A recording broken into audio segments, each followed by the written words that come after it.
she announced. "I spent your mom's cancer treatment fund. She was dying anyway." I said, "Actually, she's in remission." Then I had her arrested for elder abuse. She got 10 years. I'm writing this a week after my life was cleaved in two, the before and the after. The before was a life of anxious hope, of watching the woman I loved, my mother, fight a brutal battle against stage 4 ovarian cancer. The after is a cold, quiet landscape of unfathomable betrayal and methodical justice. For 2 years, our world revolved around oncology appointments, chemotherapy cycles, and the terrifying quarterly PET scans. After my father passed away, I took his life insurance policy, added a significant portion of my own savings, and created what we called the Lifeline Fund. It was a joint savings account, holding just over $150,000. That money was sacred, untouchable, earmarked for anything that might give my mom, Eleanor, another month, another year of life, experimental treatments, specialized home care, anything insurance wouldn't cover. My girlfriend of 4 years, Megan, had been my rock through it all. She lived with me, held my hand in sterile waiting rooms, and was a constant source of support.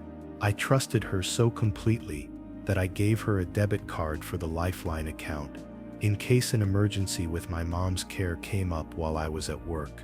It was a symbol of our partnership. Last Tuesday was the best day of my life. We were at the oncologist's office for my mom's latest scan results. The doctor, a man known for his cautious realism, walked in with a smile I hadn't seen in years. "Eleanor," he said, his voice warm, "I don't know how to explain it. The tumors are gone. You're in complete remission." We just broke down, sobbing with a relief so profound it was physically painful. 2 years of holding our breath, and we could finally exhale.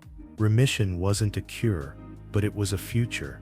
That Lifeline Fund was now more important than ever. A security blanket for the next 5 years of monitoring and maintenance drugs. I drove home on a cloud of pure joy, stopping to pick up champagne. I burst through the door of the apartment I shared with Megan, ready to share the miracle. "Meg, you are not going to believe this. She's in remission, complete remission." Megan turned from the kitchen, and the look on her face was not joy or relief. It was the stark, blood-drained terror of a cornered animal. My euphoria evaporated, replaced by a cold, creeping dread. "What's wrong?" I asked. She couldn't meet my eyes. "Leo," she whispered, "about the fund." My heart stopped. Her confession came out in a garbled, pathetic rush. She'd started an online boutique, needed capital, and she had used the Lifeline Fund. All of it. I was going to pay it back, she insisted, her eyes full of self-pity, not remorse. The doctors all said she had 6 months, maybe a year. The prognosis was terrible, Leo. And then she said the words that will haunt me for the rest of my life. The words that severed any last shred of empathy I had for her. "I just thought she was dying anyway.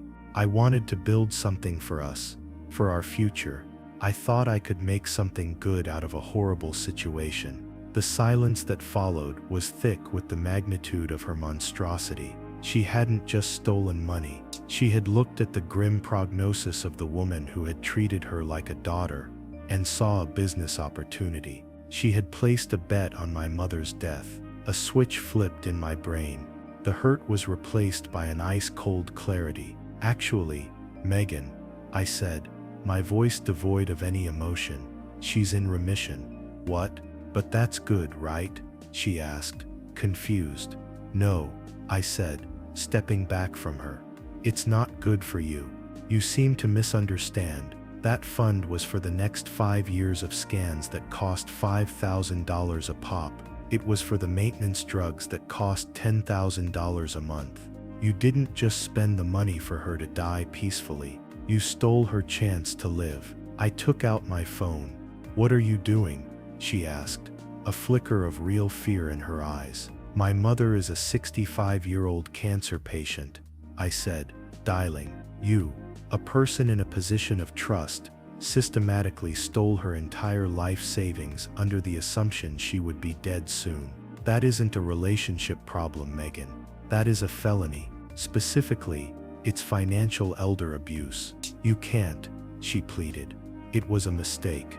No, I said, as the dispatcher answered, but the district attorney can fix it. I told her to leave her keys and phone on the counter and get out of my apartment. She crumpled, grabbed her purse, and fled. Then I made the call and calmly reported the crime.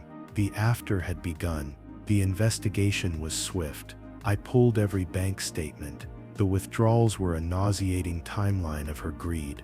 It started 8 months ago, right after a particularly grim oncology report. Every time my mother's health declined, Megan's spending on her soulless online boutique accelerated.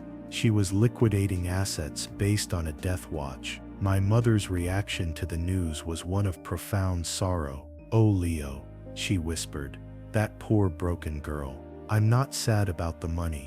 I'm sad for you, and I'm sad for her that her heart is so empty." Her grace erased any doubt I had. I wasn't doing this for revenge. I was doing this for justice. Megan was arrested a week later. Her mother called me screaming that I was destroying her life over money. I told her that her daughter had gambled with my mother's life and that she should not contact me again. The district attorney's office formally charged Megan with 2 felonies, grand theft and financial elder abuse. Her defense was a pathetic attempt to frame it as a domestic dispute, a business deal gone sour. But the evidence was undeniable. The prosecution presented a timeline showing my mother's declining health reports on one side and Megan's corresponding large withdrawals on the other. It was a chilling portrait of predatory greed. She was offered a plea deal 4 years. She refused, still convinced she was the victim and could charm a jury. The trial lasted 3 days. My mother had to testify, and she did so with a quiet, heartbreaking dignity. When I took the stand, I simply recounted the facts, ending with Megan's own monstrous words. She was dying anyway. I saw a juror flinch. Megan's testimony was a catastrophe. Under cross-examination, she came off as callous, evasive, and profoundly self-absorbed. The jury was out for less than 2 hours, guilty on all counts. At the sentencing, the judge looked at her with weary contempt. "Miss Gable," he said, his voice echoing in the chamber, "your crime is of a different, more chilling nature. You did not just steal money. You stole hope from a woman in the most vulnerable state of her life. You looked at a countdown to a person's death and saw it as a business deadline. This was not a mistake. This was a predatory act of profound moral depravity." He sentenced her to 10 years in a state correctional facility. There was no joy in that moment, no sense of victory, just the somber, quiet end to a nightmare. Justice had been done. It's been a year. Megan is in prison. I never saw the money again, but we are slowly rebuilding the Lifeline Fund. And my mother, she remains in remission. Her health is good. That is the only victory that matters. She got exactly what she deserved. 10 years.